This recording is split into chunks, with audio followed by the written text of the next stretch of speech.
Well, we've got the new moon coming up in just a few hours, really. I'm recording this on Thursday, the 31st of March, and here on the California coast, the new moon will happen just before midnight, around 11:30ish. And most of the rest of the world, it's on April Fool's Day, which I think is so amazing. I spoke about many of the different energies that are pretty loud during this new moon and the couple of weeks following it in the Cosmic Light Drops newsletter, and I'll put a link below if you want to subscribe to that or check that out. This morning, as I was feeling into, I had the knowing that I was going to record something and share something with you guys. I was really feeling the Jupiter-Neptune conjunction that's coming up on the 12th. I was really feeling some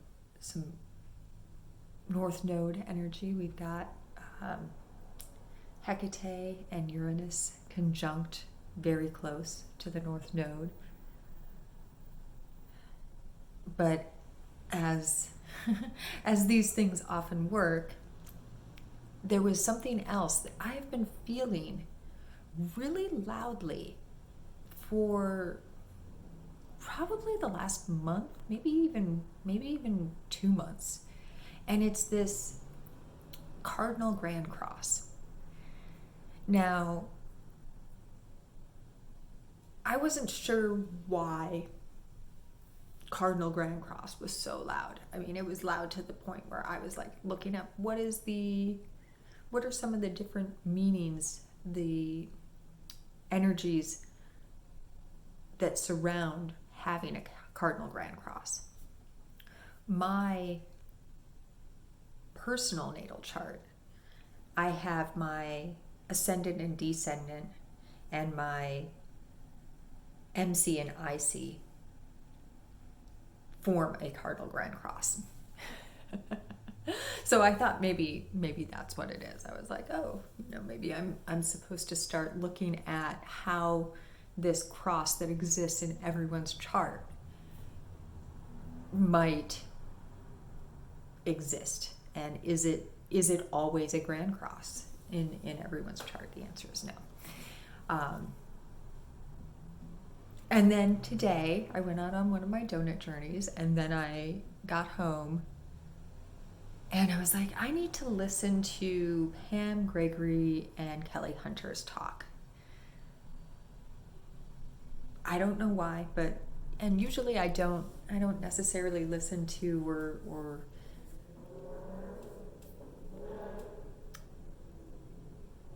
I don't know exactly how I want to say this. I will listen to different astrology reports in the time in between feeling in and the channelings.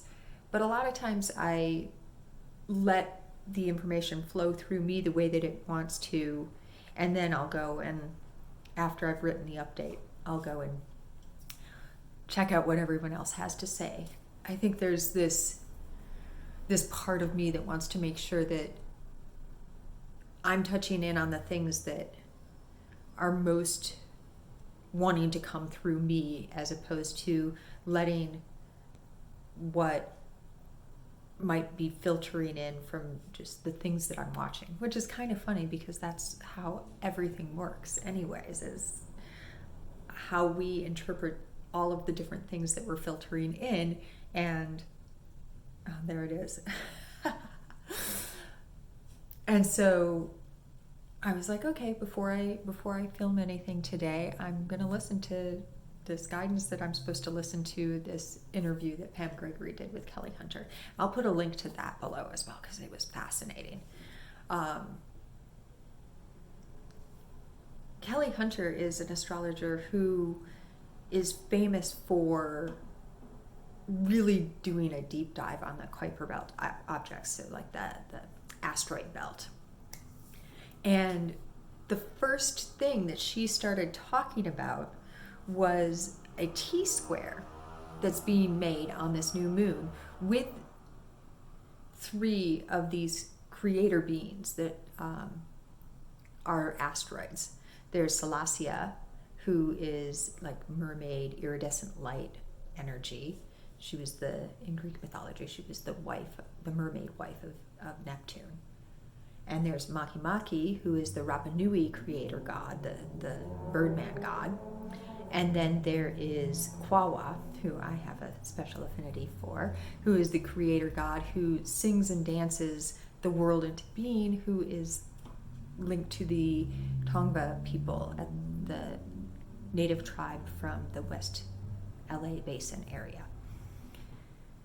All 3 of these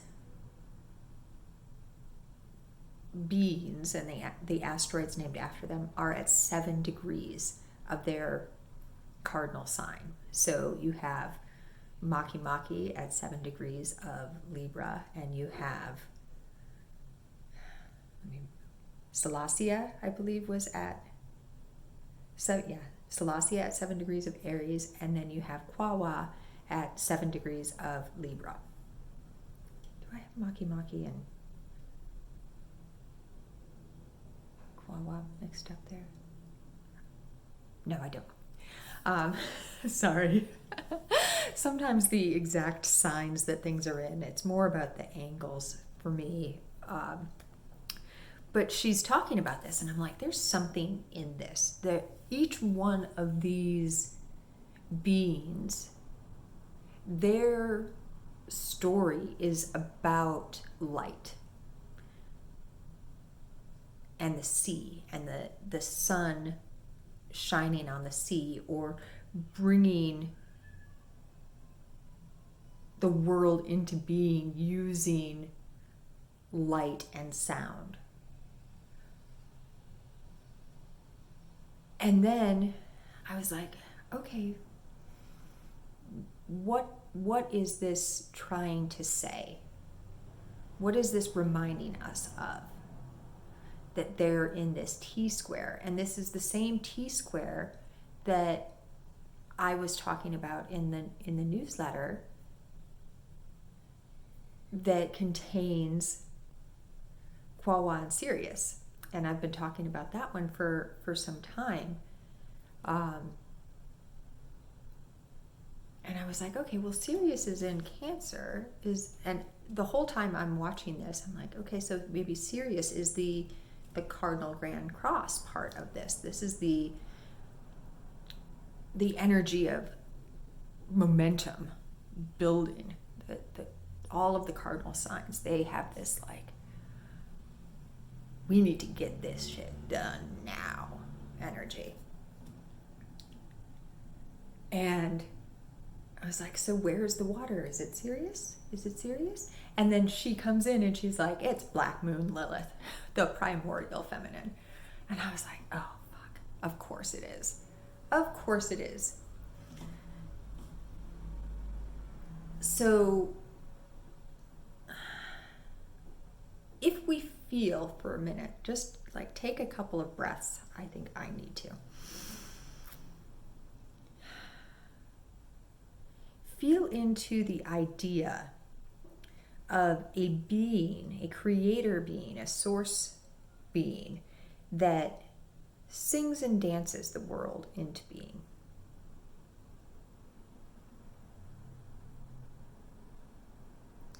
And another creator being who brings cosmic light down to create refraction that is the sun or the moonlight on the sea. And another creator God who talks about bringing the natural ways back into being finding the natural rhythms and finding a way to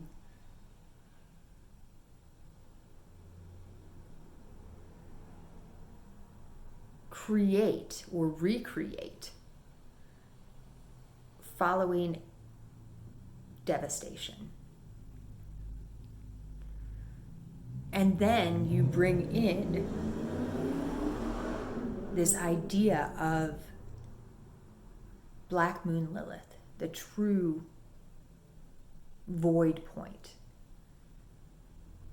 between the moon and the earth, that point of complete midnight, that primordial feminine energy. On a day when the moon moves into the void point and then begins to blossom back out again. Wow. And you've got Chiron and Mercury in the mix. There is so much power, remembering of our own individualism. Not at the dismissal, like if you think about the 80s, there's this real sense in the 80s of that's the me. Everyone was just me. This is the opposite of that. It's the I am, and so are you, and so are you, and so are you, and so are you. We are all I am. So as powerful creator beings, standing sovereign, we are then able to recognize that all the other beings and all the other plants and all the other animals and all the other everything is also I am. What a fucking gift. Holy cow.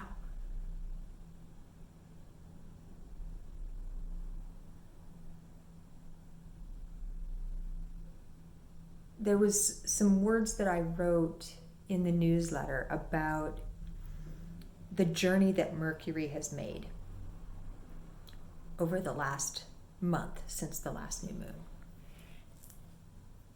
Mercury has been flirting around.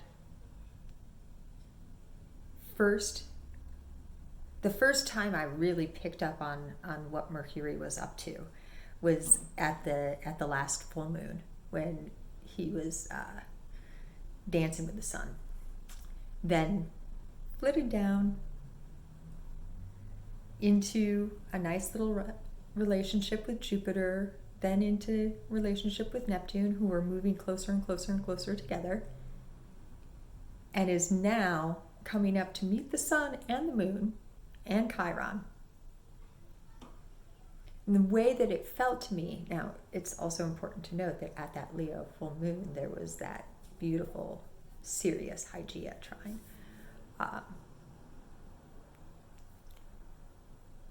The way that it feels to me is as if Mercury came in and was like, let me gather all this information about how we are not actually separate, how we are unity consciousness in its most high form. Let that be taken to Jupiter, to Neptune, where it can play around, and each one of us can have that downloaded into us. Oh, right. That idea that I am separate from everything and everyone else, it's not really true. That's part of the collective amnesia that I signed up for when I decided to incarnate into this planet. And now I get to remember that it's not actually true. But because you're still carnate in this planet, Mercury comes over and meets up again with the new moon and Chiron. And Chiron's like, I'm an Aries. You're really concerned about your self-worth. You're really concerned about who am I? What am I? And the fear of abandonment, that's big. Like, oh, I have been abandoned by God. And primordial feminine and Lilith is like, no, you haven't. You just forgot. And Mercury's coming in with this message that it picked up while it was hanging out with Sirius and Hygeia and transmuted into this Jupiter-Neptune conjunction that's about to happen on the 12th, and is like, well, I could replay that tape of separation for you if you want, but you already know that you got the codes, that you remember that you're not actually separate.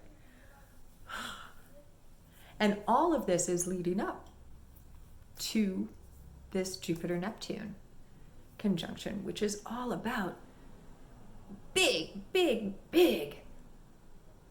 spiritual awakening.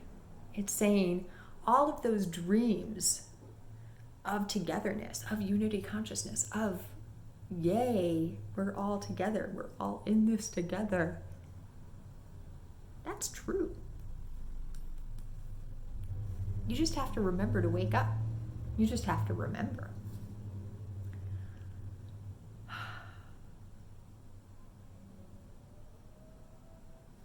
There is just some amazing magic going on in the skies. I mean, always. But this last couple of years and this beginning of this year, and I mean, April is amazing.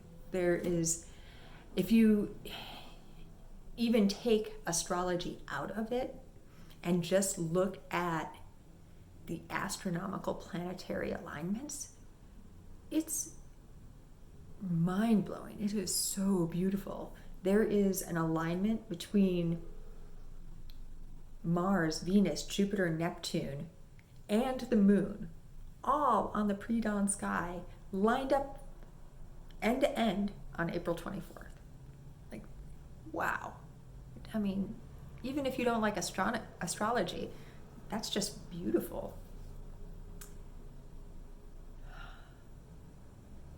Also, that is right around the time that the Leonids, the Lyran meteor shower happens. So that's fun too. Oh, there's so much on offer right now. It also makes me laugh because I've been getting since I first started to get the hint that I was supposed to start birthing the apothecary. One of the things that has been coming in is that there's this program, workshop, masterclass, whatever you want to call it, that I'm supposed to bring through. And the way that it came in is that it's, what the hell are light codes anyways? And the Blue Flame program came through as the first offering that I put out. But almost as soon, I was like, do I get a couple of days break? And it was like, well, kind of. But it was just a couple of nights ago, I got this, like, no, it's supposed to be like April 6th is when you're going to be recording it, and you're probably going to publish it on the 8th, and it needs to be ready for people for the, like, so that they can work with it before the Jupiter-Neptune conjunction. And then I hear about these creator gods all having to do with light, and what some of the descriptions that Kelly Hunter used for how they work with light and how light is working. I was like, yeah, this is all the same stuff that I had been downloading. as well, and that I can really feel is coming through in this program. You know, the way in which we work with light is changing. And so even for those of us who have had an understanding of what light codes are, the big piece is that it's changing because they're everywhere. They're all things now. But if I go too far down that rabbit hole, we'll be here for a while, and I'll save it for the program. But I will put links if you want to pre-order that presentation. I sense that it's not live, but that could change. It's entirely possible that I will say, oh, it's supposed to be live, and I'll post Zoom links or whatever. But either way, because we live in a quantum reality, being somewhere live doesn't mean the same thing that it used to. These things exist. These frequencies exist beyond time and space as we know it. Beyond.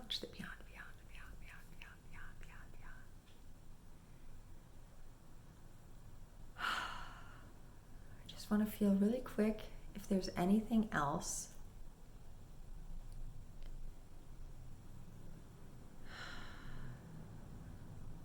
There is an aspect on this new moon, and it really comes exact a few days later, a conjunction between Mars and Saturn. I'm going to save that for a separate video though, so watch this space, because I have a feeling I'm going to be recording something about that tomorrow. The Venus is in the mix with that, and it's complex the way that it's coming in for me. So it feels like that's another big aspect, and it feels a little bit like there's a balancing happening between the high vibratory, high frequency Jupiter, Neptune, and this Saturn. But it's also, it has a really beautiful capability within it, and I'll get into that in the next video.